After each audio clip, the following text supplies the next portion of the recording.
comes from notations that used to be on old maps.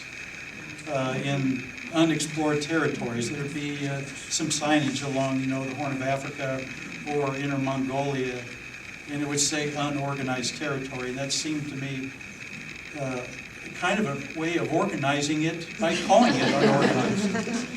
But I was sort of fascinated by how we, as humans, relate to the non-human part of nature.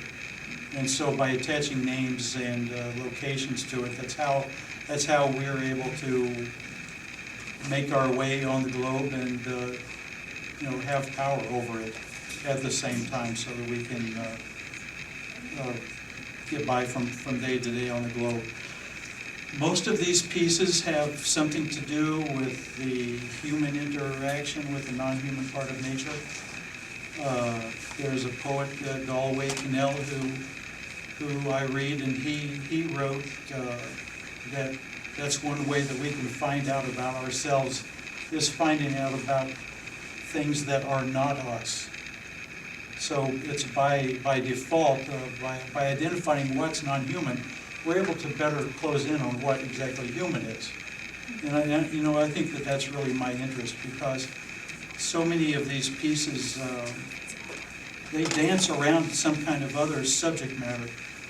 A friend of mine, Jim Woodfill, was in the studio before this show came here, and I had these ramps up in the studio, and these two new cradle pieces were done.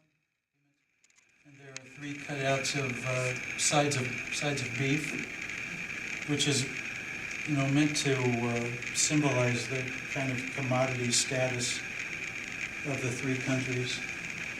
And there was something else going on here. This piece, these images in this National Geographic are all original to the copy, but I would cut down in these concentric rectangles until I found some sort of narrative that made sense between themselves, and it was just really by chance that these 3 images showed up.